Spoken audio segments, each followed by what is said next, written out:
Hello दोस्तों, कैसे हो आप सभी। स्वागत करते हैं आप सभी का युवा जी क्विज में। तो दोस्तों आज जो है कि बिहार सिविल कोड के लिए सामान्य अध्ययन यानी कि जीके जीएस का प्रैक्टिस सेट नंबर 3 लेके आए हुए हैं, क्योंकि इससे पहले ऑलरेडी हम सिर्फ 2 प्रैक्टिस सेट कंप्लीट कर चुके हैं इस सेक्शन का। अगर नहीं देखे देख लीजिएगा, लिंक डिस्क्रिप्शन में प्रोवाइड कर दिए हैं। और इसके अलावा अभी तक में 5 प्रैक्टिस सेट आप सभी को सामान्य हिंदी का दिया गया है, जिसका प्लेलिस्ट बना हुआ है, आप सभी देख सकते हैं, लिंक डिस्क्रिप्शन में प्रोवाइड कर दिए हैं। और आप सभी के लिए एप्लीकेशन पे क्लासेस भी चल रहे हैं, तो जो ज्वाइन करना चाहते हैं जाइए ज्वाइन कीजिए। आप सभी ज्वाइन कैसे करना है वीडियो बना हुआ है, वीडियो को देख लीजिएगा, लिंक आपको डिस्क्रिप्शन में मिल जाएंगे। और प्लस में आप सभी जाके टेलीग्राम ग्रुप को ज्वाइन कर लीजिएगा, क्योंकि जो भी इंपॉर्टेंट पीडीएफ है वहां आपको प्रोवाइड कर दिया जाता है। युवा शक्ति बिहार टेलीग्राम का नाम है, फटाफट आप सभी जरूर ज्वाइन कर लीजिएगा। तो चलिए शुरू करते हैं आज की इस प्रैक्टिस सेट को, कंप्लीट जरूर सॉल्व कीजिएगा आप सभी। आज की सेट का फर्स्ट क्वेश्चन है, भारत के किस संवैधानिक संशोधन के द्वारा दिल्ली और पुडुचेरी को, जिसे हम सभी पांडिचेरी भी कहते हैं, भारत के राष्ट्रपति के चुनाव में भाग लेने का अधिकार दिया जाता है। हर क्वेश्चन के लिए आपको 5 सेकंड का समय दिया जाएगा। चलिए बताएंगे आप सभी इस क्वेश्चन का राइट आंसर क्या होगा। भारत के किस संविधान संशोधन के द्वारा दिल्ली और पुडुचेरी को भारत के राष्ट्रपति के चुनाव में भाग लेने का अधिकार दिया जाता है? तो right answer option number A हो जाएंगे, 70वां संविधान संशोधन के द्वारा दिया जाता है। फ्रेंड याद रखेंगे option number A right answer रहेंगे। क्वेश्चन के लिए ध्यान रखिएगा आप सभी। अगला क्वेश्चन कर लेते हैं। अगला क्वेश्चन ये बन रहा है कि गंगा नदी निम्नलिखित में से किस राज्य से होकर नहीं गुजरती है? फ्रेंड राइट आंसर ऑप्शन में डी जाएंगे, आंध्र प्रदेश से होकर नहीं गुजरती है। ध्यान रखिएगा, क्योंकि गंगा नदी उत्तर भारत की ओर बहने वाली नदी है, ना कि दक्षिण भारत की ओर बहने वाली नदी है। ध्यान रखिएगा, जबकि झारखंड, उत्तर प्रदेश, बिहार से होकर गंगा नदी बहती है। ऑप्शन नंबर डी इसका राइट आंसर रहेंगे। आइए अगला क्वेश्चन कर लेते हैं। क्वेश्चन नंबर 3, अशोक का संबंध किस राजवंश से था? तो फ्रेंड आप सबको बताऊंगी कि अशोक जो है वो मौर्य वंश का शासक था, यानी ऑप्शन नंबर इसका डी राइट आंसर रहेंगे। ये बिंदुसार का पुत्र था। किसका पुत्र था? बिंदुसार का पुत्र कहे तो चंद्रगुप्त मौर्य का पोता था ये, जो कि ये मौर्य वंश से संबंधित है। ध्यान रखिएगा, इसी ने कलिंग युद्ध किया था। कलिंग युद्ध बहुत ही चर्चित युद्ध है और इसके बारे में पूछा भी जाता है, तो ध्यान रखिएगा। कलिंग युद्ध जो किया था किसने किया था? अशोक ने किया था, और ये बौद्ध धर्म से संबंधित है। किस धर्म से? बौद्ध धर्म से संबंधित है। तो ये 2 फैक्ट को आप सब याद रखिएगा। इसके समय में तृतीय बौद्ध संगीति हुई थी। ध्यान रखिएगा 255 ईसा पूर्व में हुआ था। अगला क्वेश्चन कर लेते हैं फ्रेंड। अगला क्वेश्चन ये बन रहा है कि भारत में बीमा उद्योग के व्यवस्थित विकास को विनियमित करने और बढ़ावा देने और सुनिश्चित करने के लिए कौन सा निकाय जिम्मेदार है? फ्रेंड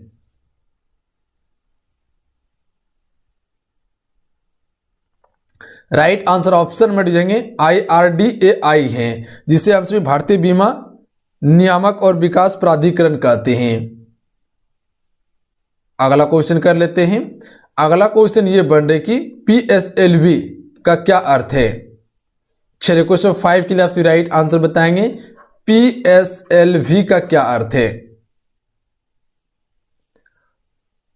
राइट आंसर ऑप्शन में हो जाएंगे, पोलर सैटेलाइट लॉन्चिंग व्हीकल है इसका पूरा अर्थ। याद रखिएगा आप सभी, PSLV का पूर्ण रूप क्या है? Polar satellite launching vehicle.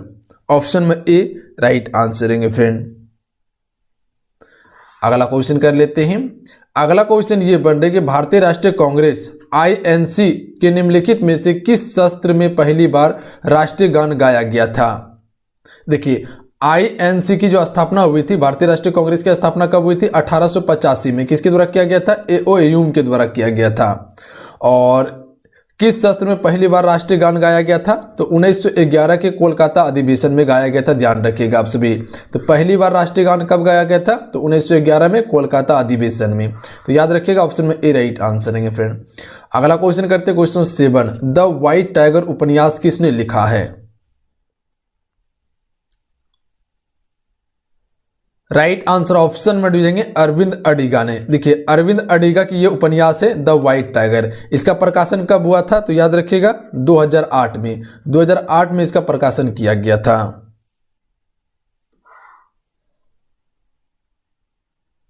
अगला क्वेश्चन कर लेते हैं। संयुक्त राष्ट्र सुरक्षा परिषद में डैश है।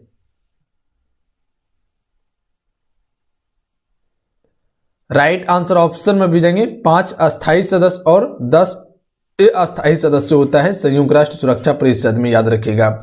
संयुक्त राष्ट्र सुरक्षा परिषद में कितने सदस्य होते हैं? तो 5 अस्थायी सदस्य होते हैं और 10 अस्थायी सदस्य होते हैं।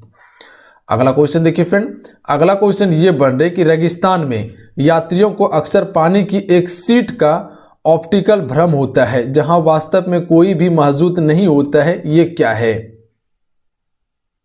राइट आंसर ऑप्शन में से जाएंगे, इसे हम सभी मृचिका कहते हैं, ध्यान रखिएगा आप सभी। ऑप्शन में सी राइट आंसर है जाएंगे। देखिए ये किस कारण होता है? तो याद रखिएगा आप सभी, ये प्रकाश के पूर्ण आंतरिक परावर्तन के कारण होता है, जो कि ज्यादातर रेगिस्तान में ये देखने को मिलता है हमें। अगला क्वेश्चन ये है कि विश्व बैंक का मुख्यालय किस देश में स्थित है फ्रेंड? तो ये स्थित है अमेरिका में, यूएसए में स्थित है, याद रखिएगा आप सभी।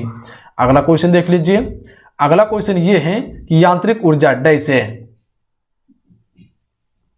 तो यांत्रिक ऊर्जा क्या है? तो हम सभी कह सकते हैं किसी वस्तु की गतिज ऊर्जा और स्थितिज ऊर्जा का योग है। तो option number B correct answer रहेंगे। क्वेश्चन को समझिए, क्वेश्चन क्या है कि यांत्रिक ऊर्जा क्या है फ्रेंड? तो किसी वस्तु की गतिज ऊर्जा और स्थितिज ऊर्जा का योग होता है। अगला क्वेश्चन है न्यूलैंड्स का अष्टक नियम केवल डैश तक लागू था। तो देखिए ये जो लागू था केवल कैल्शियम तक ही लागू था, यानी ऑप्शन में बी राइट आंसर रहेंगे। अगला क्वेश्चन कर लेते फ्रेंड। अगला क्वेश्चन ये है कि निम्नलिखित में से कौन सा भारत का सबसे नया पर्वत है? इनमें से कौन सा फ्रेंड भारत का सबसे नया पर्वत है? राइट आंसर ऑप्शन में हो जाएंगे हिमालय। अगला क्वेश्चन है जब दो व्यक्तियों की 2 रोगाणु कोशिकाएं यौन प्रजनन दौरान संयोजित होती है तो वे डैश बनाती है। तो ये क्या बनाती है? राइट आंसर ऑप्शन में से जाएंगे युग्मनज बनाती है फ्रेंड, याद रखिएगा आप सभी, सी राइट आंसर रहेंगे। अगला क्वेश्चन देख लीजिए फ्रेंड। अगला क्वेश्चन ये बन रहा है कि निम्नलिखित में से कौन सी धातु कमरे के तापमान पर तरल हो जाती है?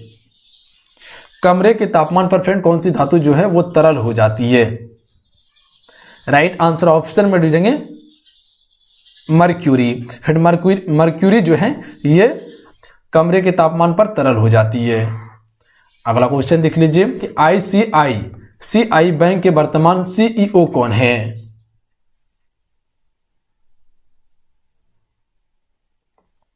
राइट आंसर ऑप्शन में जाएंगे संदीप बख्शी। फिर संदीप बख्शी जो है ये आईसीआईसीआई के वर्तमान में सीईओ हैं। अगला क्वेश्चन देख लीजिए, आय घोषणा योजना भारत सरकार के आयकर विभाग द्वारा डैश वर्ष में शुरू की गई थी। राइट आंसर ऑप्शन में से जाएंगे 2016 में की गई थी। तो याद रखिएगा आप सभी, इंपॉर्टेंट क्वेश्चन रहेंगे फ्रेंड। आय घोषणा योजना भारत सरकार के आयकर विभाग द्वारा 2016 में शुरू की गई थी। अगला क्वेश्चन देख लीजिए।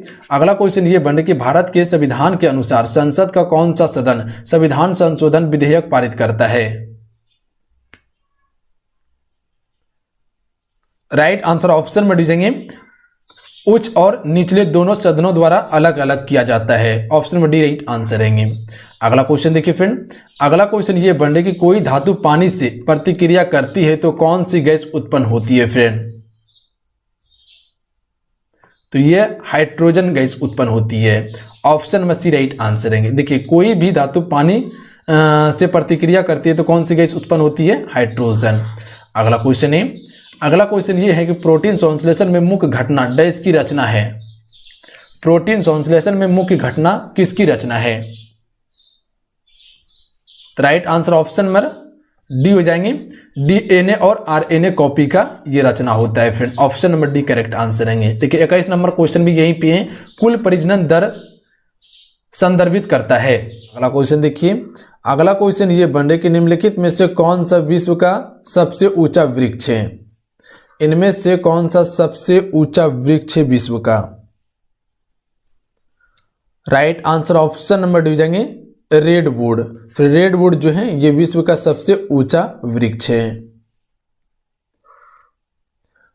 अगला क्वेश्चन है किसके खिलाफ गांधी जी का अभियान प्रेस की ब्रिटिश सेंसरशिप और बिना मुकादमे के नजरबंदी के जवाब में था? Right answer option number D हो जाएंगे रॉलेट एक्ट के खिलाफ। ध्यान रखिएगा आप सभी, रॉलेट एक्ट को काला कानून भी कहा जाता है। अगला क्वेश्चन देख लीजिए। अगला क्वेश्चन ये बन रहे कि मरुस्थलीकरण और सूखे से निपटने के लिए विश्व दिवस किस दिन मनाया जाता है? Right answer option number D हो जाएंगे 17 जून को। फ्रेंड 17 जून को हर एक वर्ष जो कि मरुस्थलीकरण विश्व दिवस मनाया जाता है, जिसे हम सभी सूखा दिवस भी कह सकते हैं। अगला क्वेश्चन देख लीजिए। प्रधानमंत्री नरेंद्र मोदी द्वारा विमुद्रीकरण की घोषणा की गई थी फ्रेंड। राइट आंसर ऑप्शन में हो जाएंगे 8 नवंबर 2016 को की गई थी। देखिए अगला क्वेश्चन क्या है। अगला क्वेश्चन ये बनने कि निम्नलिखित में से किस कंपनी ने 2005 में पर्सनल कंप्यूटर बनाना बंद कर दिया था? राइट आंसर ऑप्शन में से जाएंगे IBM ने। देखिए IBM कंपनी ने 2005 में जो कि पर्सनल कंप्यूटर बनाना बंद कर दिया था। बाकी बात डेल, एसर और आसूस ये सभी कंप्यूटर बना रहा था पर्सनल। अगला क्वेश्चन देख लीजिए। अगला क्वेश्चन ये बन रहा कि विश्व स्वास्थ्य संगठन WHO का मुख्यालय कहाँ स्थित है फ्रेंड? राइट आंसर ऑप्शन में भी हो जाएंगे जिनेवा स्विट्जरलैंड में है। ध्यान रखिएगा WHO का मुख्यालय कहाँ पे है? तो जिनेवा स्विट्जरलैंड में है। और इसकी स्थापना कब हुई थी फ्रेंड? तो याद रखिएगा आप सभी, इसकी स्थापना जो किया गया था WHO का स्थापना कब हुआ था? तो 1948 में हुआ था। तो ये चीज पे गौर कीजिएगा आप सभी, WHO का स्थापना 1948 में किया गया था। अगला क्वेश्चन देख लीजिए। अगला क्वेश्चन है वह प्रक्रिया है जिसके तहत किसान अपनी भूमि पर वाणिज्यिक और गैर व्यावसायिक उद्देश्यों के लिए पेड़ उगाते हैं। राइट आंसर ऑप्शन में भी जाएंगे, इसे हम सभी कृषि वानिकी कहते हैं फ्रेंड। ऑप्शन में बी करेक्ट आंसर रहेंगे। अगला क्वेश्चन कर लेते हैं। शाहजहां की बेटी डैश ने नई राजधानी शाहजहानाबाद दिल्ली की कई स्थापत्य परियोजनाओं में भाग लिया। तो शाहजहां की बेटी कौन थी जिसने राजधानी शाहजहानाबाद दिल्ली की कई स्थापित परियोजनाओं में भाग लिया था? तो वो कौन था? जहांआरा। देखिए जहांआरा जो फ्रेंड है ये शाहजहां की पुत्री थी। अगला क्वेश्चन देख लीजिए। अगला क्वेश्चन ये बन रहा है कि कौन सी गैस उस समय अपनी मुक्त अवस्था में मौजूद नहीं थी जब पृथ्वी पर जीवन उत्पन्न हुआ था? तो राइट आंसर ऑप्शन में हो जाएंगे ऑक्सीजन। देखिए जब पृथ्वी पर जीवन उत्पन्न हुआ था तो उस समय जो है कि ऑक्सीजन मौजूद नहीं था। ध्यान रखिएगा आप सभी। अगला क्वेश्चन देख लीजिए। अगला क्वेश्चन ये बन रहा है कि ध्वनि तरंग किस पर भ्रमण करती है? राइट आंसर ऑप्शन में हो जाएंगे विभिन्न माध्यमों में विभिन्न गति पर। ध्यान रखिएगा आप सभी, ध्वनि तरंग किस पर भ्रमण करती है? तो विभिन्न माध्यमों में विभिन्न गति पर। अगला क्वेश्चन देख लीजिए। डैश गैस तब विकसित होती है जब जिंक हाइड्रोक्लोरिक अम्ल के साथ अभिक्रिया करता है। तो राइट आंसर ऑप्शन में हो जाएंगे हाइड्रोजन। देखिए फ्रेंड हाइड्रोजन गैस तब विकसित होती है जब जिंक हाइड्रोक्लोरिक अम्ल के साथ अभिक्रिया करती है। ध्यान रखिएगा आप सभी, ऑप्शन में ए राइट आंसर रहेंगे। अगला क्वेश्चन देख लीजिए। जब कोई जहाज पश्चिम से पूर्व की ओर अंतर्राष्ट्रीय तिथि रेखा पर पार करता है तो उसका समय डैश है। तो देखिए जब कोई भी जहाज पश्चिम से पूर्व की ओर अंतर्राष्ट्रीय तिथि रेखा को पार करता है तो उसका एक दिन आगे बढ़ जाता है। ध्यान रखिएगा क्या होता है? एक दिन आगे बढ़ जाता है। क्वेश्चन क्लियर है? अगला क्वेश्चन कर लेते हैं। अगला क्वेश्चन ये बन रहा है अपना कि भारत के संविधान का कौन सा अनुच्छेद संसद में नए राज्य बनाने की शक्ति नहीं थे? तो देखिए संविधान का अनुच्छेद 3 जो है कि सांसद को यह शक्ति प्रदान करता है कि वो अलग राज्य बना सकता है। ध्यान रखिएगा आप सभी। अगला क्वेश्चन देखिए। अगला क्वेश्चन ये है कि निम्नलिखित में से कौन हड़प्पा स्थल नहीं है? देखिए हड़प्पा स्थल नहीं है, option number D Kapurthala. Kapurthala जो है फ्रेंड ये हड़प्पा स्थल नहीं है, जबकि कालीबंगा, रोपड़ और लोथल ये सभी क्या है? हड़प्पा स्थल है। ध्यान रखिएगा आप सभी। अगला क्वेश्चन देख लीजिए। डैश वंश के शासन काल को भारतीय सभ्यता के स्वर्ण युग के रूप में वर्णित किया गया है। स्वर्ण युग के बारे में पूछा गया है? Right answer option number D हो जाएंगे, गुप्त वंश। गुप्त वंश के शासनकाल को भारत की सभ्यता को स्वर्ण युग कहा गया है। अगला क्वेश्चन देख लीजिए, 2023 में G20 शिखर सम्मेलन की मेजबानी करने वाला निम्न में से कौन सा देश है? तो देखिए 2023 में G20 शिखर सम्मेलन का जो मेजबानी करेगा वो अपना भारत देश करेगा, इंडिया करेगा, ध्यान रखिएगा आप सभी। देखिए अगला क्वेश्चन क्या है, चौसा का युद्ध डैश के बीच लड़ी गई थी फ्रेंड? तो देखिए चौसा का युद्ध जो हुआ था वो हुआ था 1539 में। 1539 में चौसा का युद्ध लड़ा गया था और ये युद्ध किसके बीच में हुआ था? हुमायूं और शेरशाह सूरी के बीच में हुआ था। ध्यान रखिएगा, यहीं से जो है कि शेरशाह सूरी का शासनकाल शुरू होता है और हुमायूं का शासनकाल खत्म हो जाता है, ध्यान रखिएगा आप सभी। अगला क्वेश्चन कर लेते हैं, वित्तीय क्षेत्र विकास परिषद FSDC की स्थापना निम्नलिखित में से किसके स्थान पर की गई थी?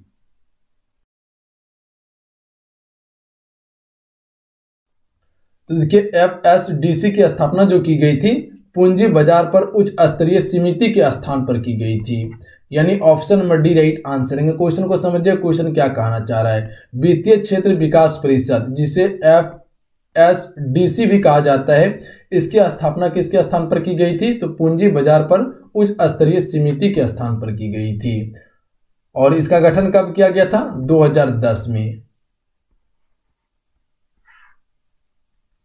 अगला क्वेश्चन कर लेते हैं, निम्नलिखित में से कौन सा कराधान प्रणाली गरीबों के पक्ष में काम करती है? तो देखिए गरीबों के जो पक्ष में कार्य करती है वो प्रगतिशील कराधान करती है, ध्यान रखिएगा आप सभी। कौन सी प्रणाली गरीबों के पक्ष में कार्य करती है? तो प्रगतिशील कराधान प्रणाली। अगला क्वेश्चन देख लीजिए, निम्नलिखित में से किस त्योहार को रंगों का त्योहार कहा जाता है फ्रेंड? चलिए बताएंगे आप सभी। 40 नंबर के लिए राइट आंसर क्या होगा? तो आपसे को बताऊंगे, होली को जो है फ्रेंड वो रंगों का त्योहार कहा जाता है। अगला क्वेश्चन है, निम्नलिखित में से किस वर्ष में राष्ट्रीय महिला आयोग की स्थापना की गई थी? तो देखिए महिला आयोग की जो स्थापना की गई थी, राष्ट्रीय महिला आयोग की, वो किया गया था 1992 में किया गया था। फिर याद रखिएगा आप सभी, कब किया गया था? 1992 में किया गया था इसकी स्थापना। अगला क्वेश्चन कर लेते हैं, निम्नलिखित में से किस नृत्य शैली को पूर्व की गाथा के रूप में जाना जाता है? देखिए पूर्व की गाथा के रूप में जो जाना जाता है वो किसे जाना जाता है? कथकली को जाना जाता है, याद रखिएगा आप सभी। Option number C right answer है। देखिए कथकली ये एक शास्त्रीय नृत्य है जो कि केरल का शास्त्रीय नृत्य है। मोहिनी अट्टम और कथकली ये दोनों केरल का फेमस शास्त्रीय नृत्य है। कुचिपुड़ी ये आंध्र प्रदेश का शास्त्रीय नृत्य है। कथक ये उत्तर प्रदेश का शास्त्रीय नृत्य, ध्यान रखिएगा आप सभी। अगला प्रश्न कर लेते हैं, गोम्बा अट्टा की पारंपरिक कठपुतलियां किस राज्य की हैं? गोम्बा अट्टा की पारंपरिक कठपुतलियां किस राज्य की हैं? तो ये है कर्नाटक राज्य की। Option number D right answer है फ्रेंड, याद रखिएगा आप सभी। किस राज्य की है? कर्नाटक की। अगला क्वेश्चन कर लेते हैं, बाल श्रम रोकथाम अधिनियम संशोधन 2016 के अनुसार बाल श्रम पर डैश की आयु से कम पर प्रतिबंध है। तो 14 वर्ष से कम आयु पर प्रतिबंध है फ्रेंड, याद रखिएगा आप सभी। अगला क्वेश्चन कर लेते हैं, मानव शरीर में कौन सा ऊतक सबसे कठोर और हड्डीदार ऊतक के रूप में जाना जाता है? चलिए बताएंगे आप सभी, सबसे कठोर हड्डीदार ऊतक के रूप में किसे जाना जाता है? तो अस्थि को। अस्थि को जो है वो सबसे कठोर और हड्डीदार ऊतक कहा जाता है। अगला क्वेश्चन कर लेते हैं, दूसरा पिछड़ा वर्ग आयोग के अध्यक्ष कौन थे? बीपी मंडल। बीपी मंडल जो थे फ्रेंड ये दूसरा पिछड़ा वर्ग आयोग के अध्यक्ष थे और मंडल आयोग का गठन जो किया गया था ये 1979 में किया गया था। अगला क्वेश्चन है, भारत के निम्नलिखित में से किस राज्य में जंगल का अधिकतम क्षेत्र है?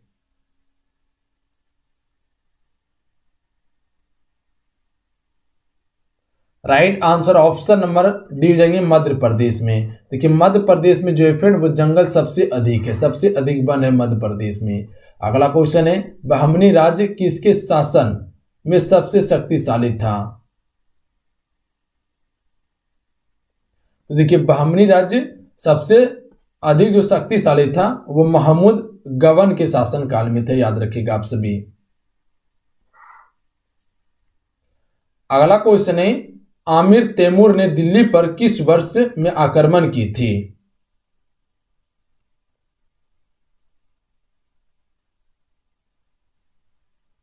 Right answer option number D जाएंगे। अगला क्वेश्चन देख लीजिए, प्रसिद्ध बोरोबुदुर मंदिर डैश को समर्पित है? तो देखिए प्रसिद्ध बोरोबुदुर मंदिर जो है ये कहां पे है? इंडोनेशिया में है, और ये गौतम बुद्ध को समर्पित है, याद रखिएगा बौद्ध धर्म को समर्पित है। Option number D right answer रहेंगे, याद रखिएगा आप सभी।